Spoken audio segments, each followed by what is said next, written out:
Bonjour à tous, bienvenue dans Ligne de conduite, votre magazine de la sécurité routière. Au sommaire, grande question, pourquoi est-il indispensable d'avoir des feux de route bien réglés? Quelle est la réalité en Guadeloupe des automobilistes en défaut de bon éclairage et comment régler ces phares? Georges Guillot nous donne la bonne démarche à suivre. Comment procèdent les secouristes lors d'une intervention? Quels sont ceux qui ont déjà eu recours à leur efficacité? Témoignage de Johan Tarieux, président de l'association d'Europa Plus. Toute cette actualité développée tout de suite dans Ligne de conduite. Si vous ne le savez pas, un mauvais réglage de vos phares augmente les difficultés d'appréciation des distances et des gabarits.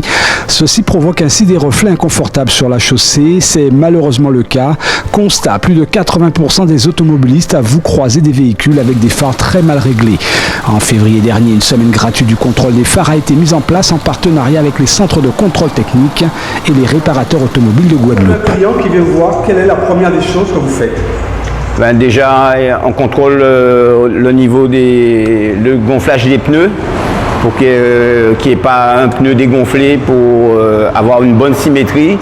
Et après ça, je fais rentrer le véhicule et je contrôle la hauteur des phares. Je mets la symétrie pour être bien parallèle, perpendiculaire à mon véhicule.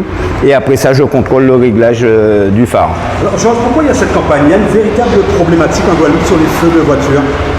Eh bien, on voit quelques dérives, des gens qui mettent des feux à LED, du xénon. Et des fois, la plupart des fois, les feux, surtout à LED, ne sont pas homologués. Et quand ils arrivent des fois au contrôle, ça passe pas. Soit s'il n'y a pas de ligne de coupure, ou c'est réglé trop haut ou trop bas. Alors, vous avez un appareil qui est assez spécial. Alors, comment il fonctionne quand un client vient avec sa voiture? Nous, on a un appareil qui est relié à l'ordinateur, donc qui envoie toutes les données. Donc, on contrôle, on met l'alignement du véhicule pour être bien perpendiculaire au phare, grâce au faisceau laser. Et on regarde la hauteur, donc l'appareil nous dit s'il faut monter ou descendre, aller à gauche ou à droite pour être bien en face de l'optique. Et ça prend les mesures et là on a une mesure de -1. Donc le phare doit être légèrement plongeant pour ne pas éblouir la personne qui arrive en face. Quel est le défaut qu'on retrouve le plus régulièrement sur les voitures? Des ampoules mal montées, des phares réglés trop bas ou trop haut, ou un montage inadapté, comme je viens de dire, avec les feux LED ou xénon, qui ne sont pas autorisés. On doit bien voir ici ne pas aveugler les véhicules qui viennent en face, c'est bien ça? Tout à fait, donc il faut savoir que nous, il y a des fois quand on est jeune, il n'y a pas de problème, mais si on a des petits problèmes de vue la nuit, quelqu'un qui arrive avec un phare qui n'a pas l'ampoule adéquate ou bien qui est réglé trop haut, ça gêne la personne qui arrive en face et ça peut créer des accidents. Le phare jaune, il existe encore? Comment ça se passe exactement? Le phare jaune a disparu au détriment du phare blanc parce que c'est les véhicules avant 70 qui étaient équipés de phare jaune, mais maintenant toutes les nouvelles voitures sont équipées de phare blanc. Georges, est-ce qu'il faudrait faire plus régulièrement ce type de campagne?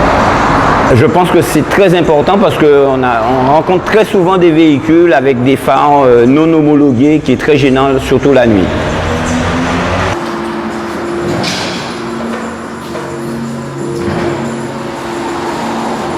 Là, je contrôle que je suis bien perpendiculaire à la voiture. On doit avoir à peu près 50 cm d'écart entre l'optique de phare et le règle-phare. Et là, le règle-phare, il avance avant et arrière, donc jusqu'à temps que ça me dit que je suis dans la bonne position. Et une fois que je suis dans la bonne position en hauteur et en transversale, donc une fois que j'ai ça, je contrôle exactement. Donc il y a le petit cadran qui me donne le rabattement du phare. Donc c'est électronique, ça me donne exactement. Donc là, je suis à -1. Une fois que c'est réglé, on passe à l'autre. Il y a le bouton de réglage du phare, si c'est trop bas, on peut le régler. Et après, on passe à l'autre optique, toujours à contrôler si on est bien parallèle, c'est bien parallèle. Et là aussi, -1, donc c'est bon. Alors Jean, on a dit tout à l'heure pour les clientes, ça peut être très rapide comme ça peut être un peu plus long. Tout à fait. C'est en règle générale, le phare, pour régler un phare, c'est très rapide, on ne prend pas beaucoup de temps. sauf s'il y a des ampoules mal montées. Donc le temps de remonter une ampoule, ça prend beaucoup de temps. D'où l'intérêt de venir régulièrement pour voir si ça va toujours. Tout à fait. Donc je pense que c'est une opération à renouveler parce que là j'ai déjà fait plus d'une cinquantaine de véhicules et sur les 50 véhicules, c'est triste à dire mais 98% des voitures étaient mal réglées. On peut dire que ce n'est pas normal. C'est pas normal. Le véhicule est bon, les phares sont bien réglés, on peut voir sur le mur les lignes de coupure, donc on doit avoir un plat et ça remonte sur le biais sur le côté. Sauf que sur les ampoules LED, quand ils le mettent, il n'y a pas la ligne de coupure. Donc c'est tout flou, donc c'est pour ça que ça gêne les usagers qui arrivent en face. Georges, en général, quand on change une ampoule, il est préférable de refaire le contrôle.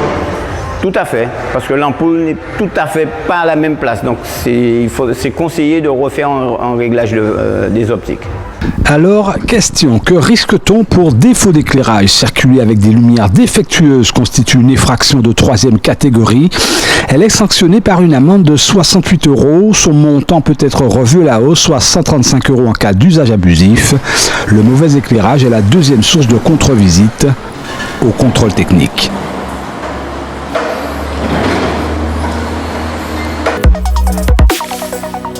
Les pompiers, vous m'entendez, ouvrez les yeux, bougez les bras droits, bougez les bras gauche. Ceci est un exercice, une simulation d'accident en cause. Un d'euro fauché par une automobile. Bilan, la moutarde est au sol, inconsciente. Les secours ont très rapidement été alertés. Chaque minute compte. Dès l'arrivée des secours, un dispositif est mis en place par chaque membre du corps des pompiers. Chaque geste compte.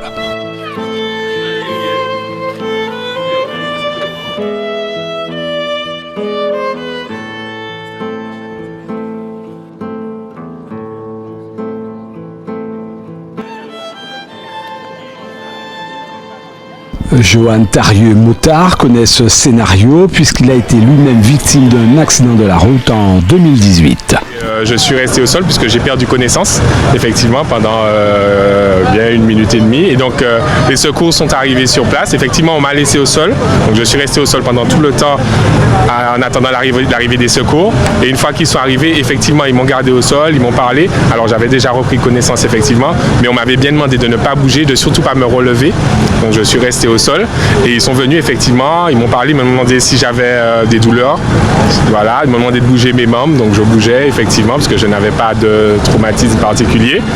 Et puis, ils m'ont enlevé mon casque, d'abord, effectivement. Alors, ils ont eu un peu de mal à enlever le casque. Effectivement, c'est un point sur lequel, effectivement, je pense qu'il faut apporter une précision. C'est qu'aujourd'hui, sur les casques intégraux, il y a une possibilité, effectivement, d'enlever les protections des joues, d'accord, pour pouvoir enlever le casque plus facilement, effectivement. Et ensuite, effectivement, protéger la nuque, puisqu'on sait que quand on tombe au sol, le risque, effectivement, c'est au niveau de la colonne, au niveau des cervicales. Donc, il faut vraiment immobiliser cette partie. Donc, ils m'ont immobilisé et puis ils m'ont conduit, effectivement, aux eaux claires, voilà, où j'ai été pris en charge et ça s'est très bien passé. Ils étaient très rassurants, très calmes, très posés et l'intervention s'est bien passée. Et, heureusement pour moi, je n'ai pas eu de séquelles et voilà, et je suis devant vous pour pouvoir en parler. Justement, la qualité, on parle très souvent de l'accident, mais la qualité de l'intervention a aussi son importance, ce qui peut permettre, comme tu dis, aujourd'hui d'être debout. Oui, tout à fait, tout à fait. Je pense que c'est essentiel, effectivement, cette prise en charge qui se fait justement dans l'urgence à l'instant T, mais avec des personnes qui sont professionnalisées dans des actes précis où on se sent vraiment pris en charge, on se sent vraiment aussi rassuré parce qu'ils sont là aussi, ils vous rassurent, ils vous disent que ça va aller, parce qu'on est en état de choc, hein, il faut le dire, quand on est au sol comme ça, on ne sait pas ce qui se passe, on ne sait pas dans quel état on est réellement et ils sont là effectivement pour accompagner, pour rassurer et pour vraiment vous prendre en charge de A à Z, même dans l'ambulance quand on nous amenait, ils étaient là, ils me rassuraient et je me sentais relativement bien en sécurité avec eux. Voilà. Johan nous rappelle que tu es président de l'association d'Europa Plus. Une journée comme ça, une première, est-ce que c'est la cerise sur le gâteau pour faire prendre conscience qu'il faut un respect du 2 roues en Guadeloupe?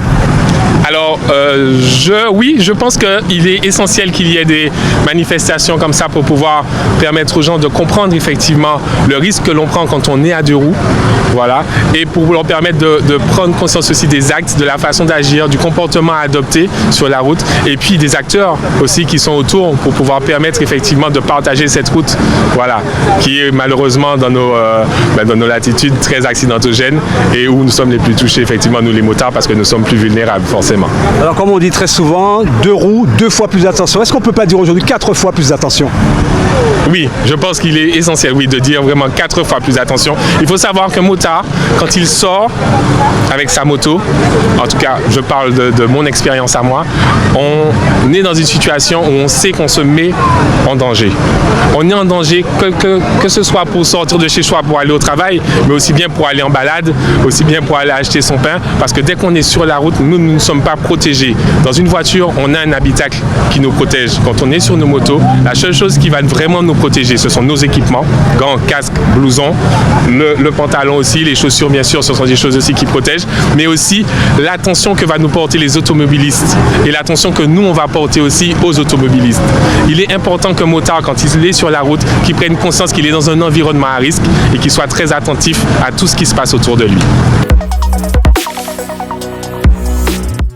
Ligne de conduite revient la semaine prochaine. Prudence sur les routes, montrez-vous des conducteurs exemplaires à vendredi 10 mars 15h30. D'ici là, bonne route.